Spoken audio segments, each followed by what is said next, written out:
One young sales influencer who has millions of followers is telling her audience something that I totally disagree with. And that is when she tells her audience that once you've got that prospect or that buyer on a call, do not leave that call without getting a sale. If you do, you're being selfish. I totally disagree. I believe that if you force the buyer to buy, you are the one that's being selfish. And this is why.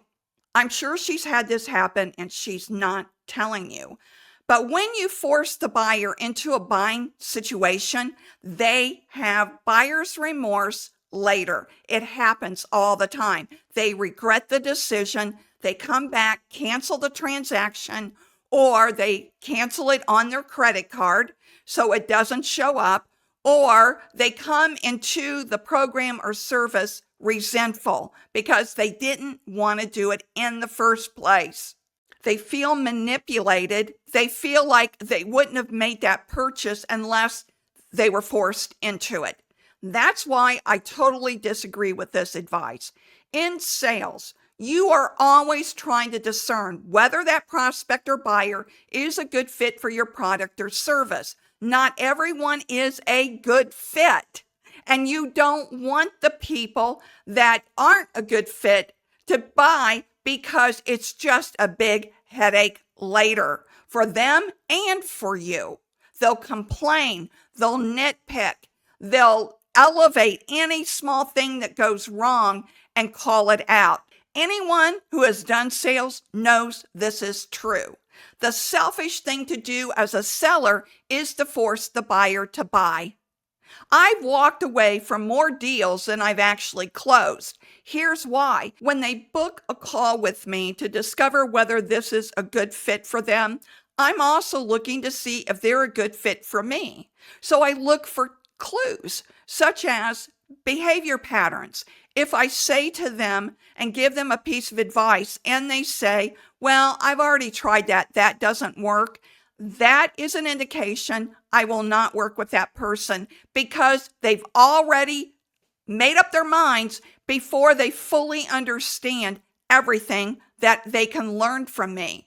The person that says to me, I've tried that before and it didn't work, but I'm willing to hear you out, Christine. I'm willing to listen.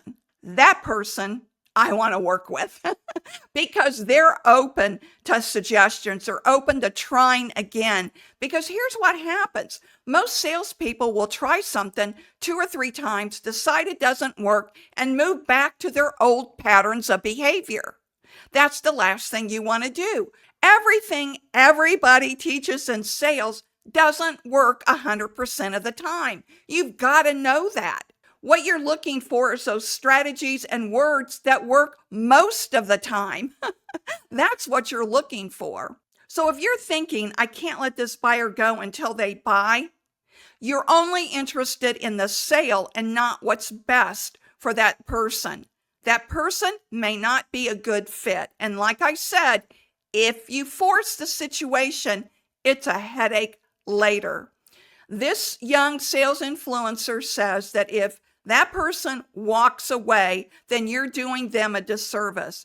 I think you're doing them a disservice if you force them to buy because regret will happen, cancellations of the transactions will happen, or they'll walk into the program resentful.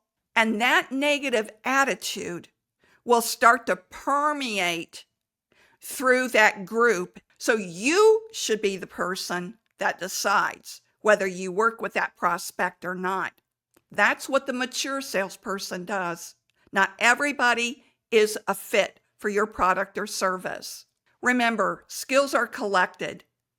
The mind is built. Be savvy when selling.